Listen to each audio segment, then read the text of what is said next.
This is the theBreaker.news podcast for the week of July 4th, 2021. I'm Bob Mackin, publisher of theBreaker.news and host of the theBreaker.news podcast. Welcome to edition number 193.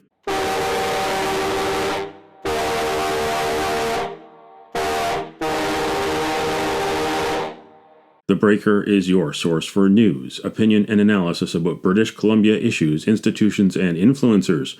Later, I'll tell you how you can support The Breaker. On this edition, headlines from the Pacific Rim and the Pacific Northwest. The Is It Just Me commentary. I award a virtual Nanaimo bar to a difference maker. And the Big Deal feature. Highlights of the first half of 2021. But first, is it just me?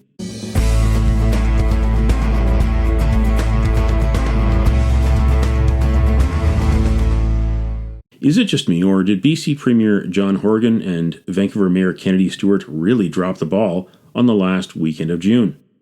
They've been banging the drum on climate change for years, calling it a crisis. Stewart's Vancouver City Council even declared it an emergency in early 2019, albeit a symbolic emergency. But when a real emergency finally happened, they blew it for the rest of us. It's not like Environment Canada's weather office didn't warn them what was coming. Around 300 people could have died of heat exhaustion or heat stroke in BC. More investigation is needed. The heat wave delayed vaccination appointments and testing for the coronavirus, and it fanned forest fires. Politicians are using the wrong U word to describe it. They say it was unprecedented, but they were actually unprepared. They ignored history. A punishing heat wave also happened in BC, all the way down to California, on some of the same days in June 1925. It reminds me of the 2008 Snowmageddon in Vancouver when Gregor Robertson was the fresh new mayor. Robertson skedaddled out of town, and the City Hall leadership failed to get the plows out on the streets and sidewalks in time for the snowfall. The common denominator? Robertson's City Council lieutenant was Jeff Meggs. Former Councillor Meggs is now Chief of Staff to Premier John Horgan. Do you see a pattern here? Tell me what you think. Email Bob at theBreaker.news. Now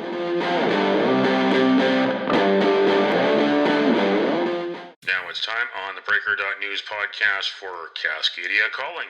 We look at news headlines around the Pacific Northwest. In the Oregonian, Governor Brown was unaware of heat deaths during Oregon's reopening celebration.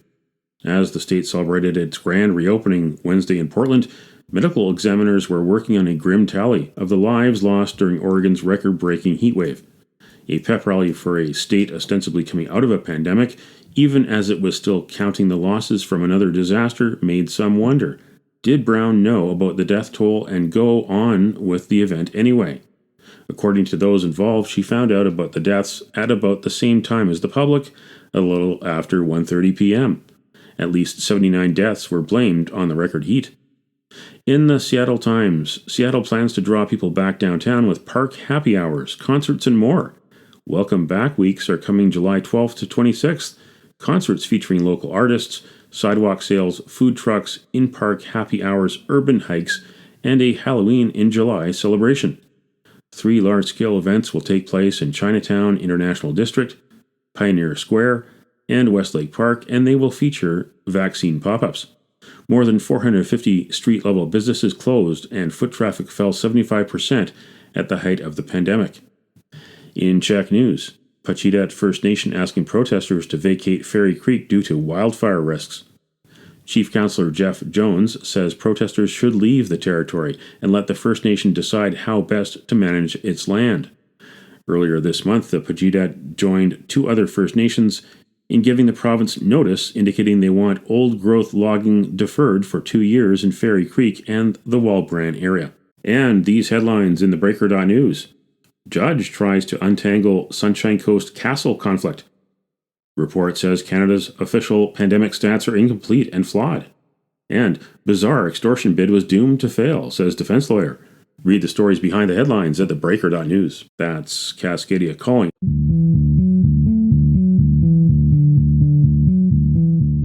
This is the Big Deal feature on the Breaker.news podcast. Highlights of the first half of 2021.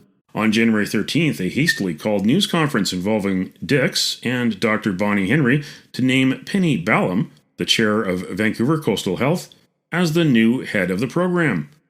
Brown was demoted. He was not involved in the announcement, and officials did not explain the reason for the change. Moving to vaccinate our population who are eligible for the vaccine by the end of September, as committed by the federal government, the Prime Minister. That is our goal, and it's a mammoth task. It can be done. From May 13th in Washington, D.C., President Joe Biden. The Center for Disease Control and Prevention and the CDC announced that they are no longer recommending that fully vaccinated people need wear masks. This recommendation holds true whether you are inside or outside. I think it's a great milestone, a great day. It's been made possible by the extraordinary success we've had in vaccinating so many Americans so quickly. To date, we've given out 250 million shots in 114 days. From May 11th in Ottawa, Prime Minister Justin Trudeau. We all want to have a summer where we can see our loved ones and invite friends over for barbecues. We can have that summer. We can have a one-dose summer. The Ministry of Health was reluctant to test widely for the coronavirus. It had millions of federally provided rapid test kits on shelves in warehouses. It was also slow to enforce public health orders, if at all. Data was often incomplete or incorrect. It was often delivered too late. Secrecy and spin prevailed. Veteran journalist Salim Jiwa gave a critique during his appearance on the January 24th edition of the Breaker.news podcast. It is not only lackluster, Bob, it's concealment, it's obfuscation of data. We've had significant problems getting facts out of this government. They like to turn off the lights so that we can't see. Right now on our BC dashboard, published by the CDC of BC, we're getting numbers for tests conducted. At the same time, they're reporting to the federal health agency much lower numbers. And when you look at those numbers and look at BC's numbers, there's a vast difference. And the difference is caused by including asymptomatic mass testing that the film industry does or the National Hockey League does.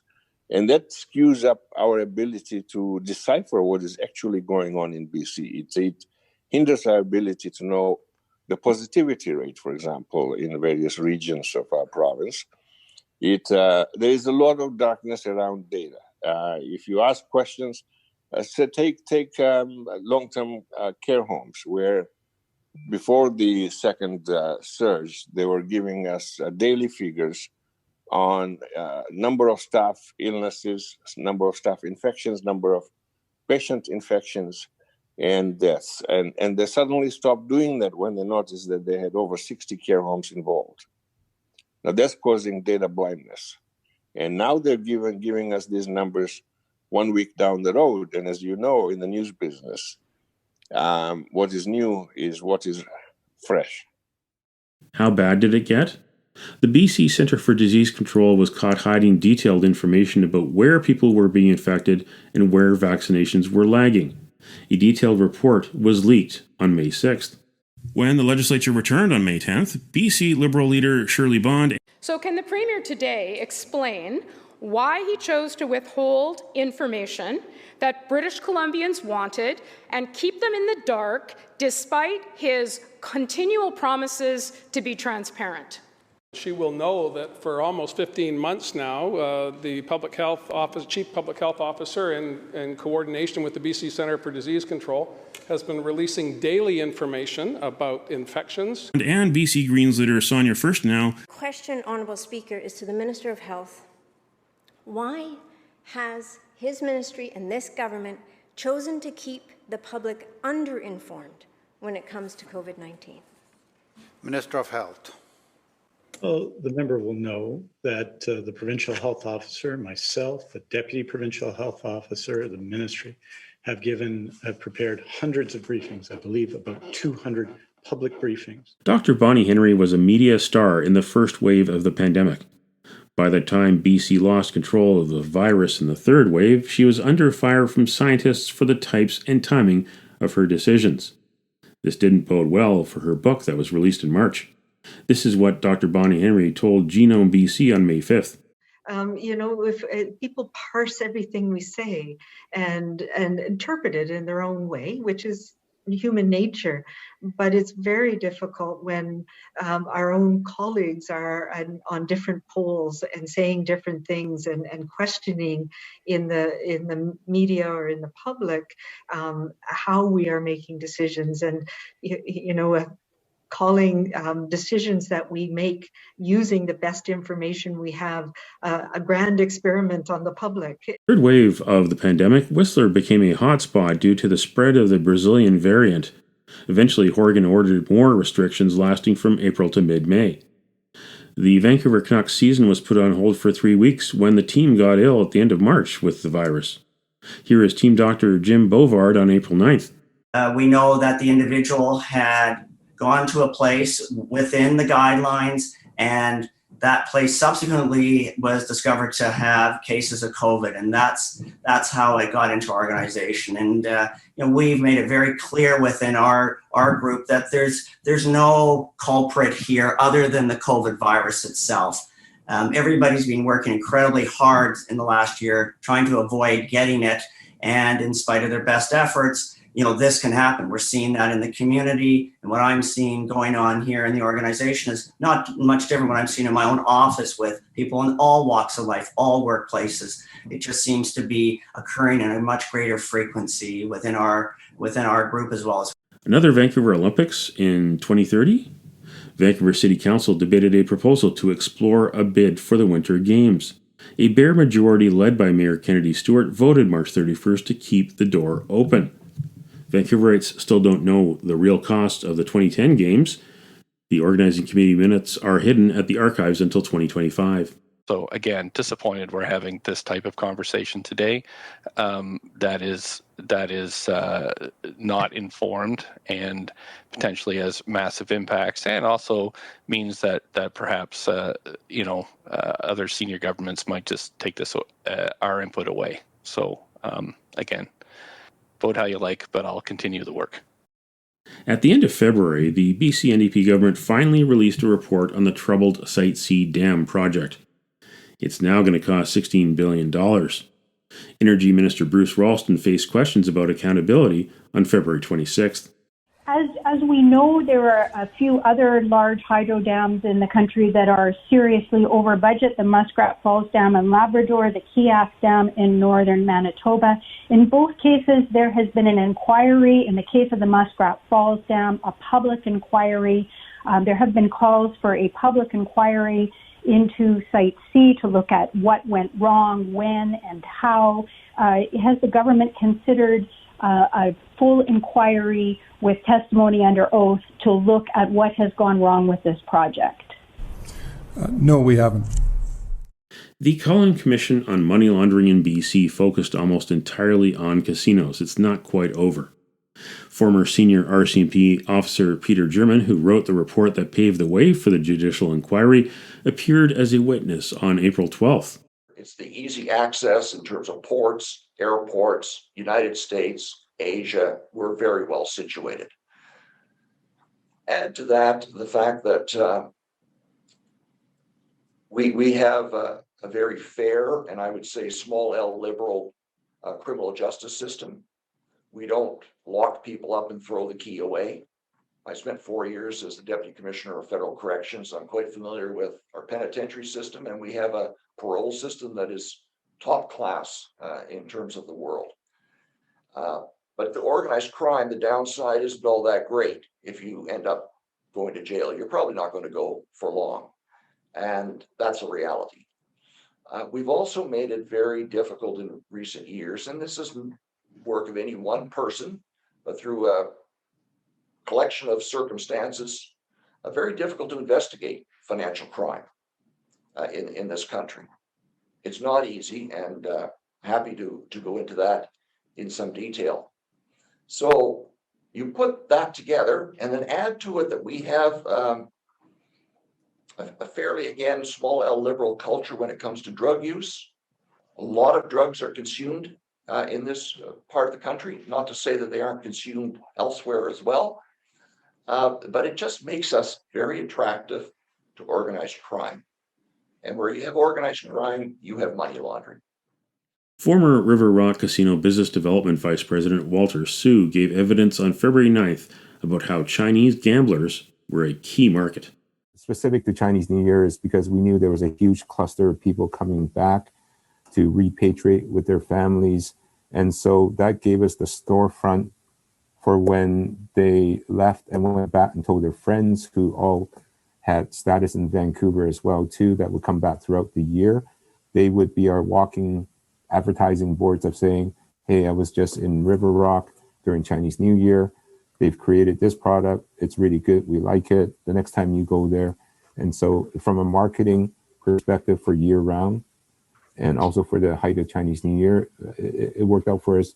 And it worked out for us every year, I would say from 2010 to 2014. Former BC Liberal Premier Christy Clark appeared as a witness on April 20th. Do you have a view, given your experience, as to the advisability of a party-forming government taking sizable donations from gaming service providers who the government is charged with regulating? Well, government, political parties still to this day take donations from organizations and businesses across the province that we regulate. So forestry companies donate to political parties. That's a regulated business. Mining as well. Liquor companies, also regulated. I mean, you could go right across. Pharmaceutical companies also regulate. So, I mean, there's a lot of that exists right across government. So, it's not unique to gaming by any stretch of the imagination. Rich Coleman, who was frequently the BC Liberals Minister of Gambling, was also on the virtual stand on April 28th. Mr. Pinnock suggests that you turned a blind eye to money laundering in casinos to avoid disrupting an important revenue stream for the government. That's just ridiculous. There was never, ever that I saw, and all the time I was government, a point where somebody said, ignore a revenue stream that could be illegal for the benefit of government. That just did never happen. BC suffered from its worst heat wave since late June 1925. An estimated 300 to 700 people died from the heat on the last weekend of June.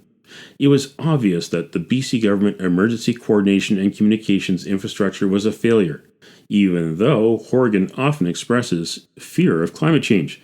This is what he told reporters on June 29th. As Dr. Henry said, fatalities are part of life, and the consequences or the causes of those fatalities are examined by officials that we put in place as a society to make sure we're getting the best information possible so that we can put in place programs and policies to protect people going forward. And again, this was an unprecedented heat wave, records broken day after day.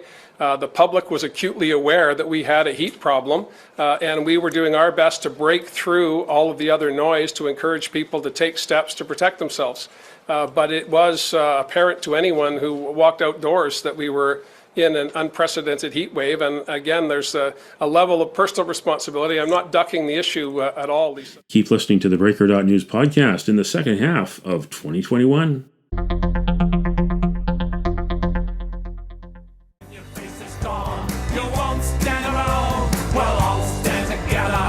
This is our home, and it don't matter what color you are, 'cause love will conquer hate, so you won't stand alone, you won't stand alone.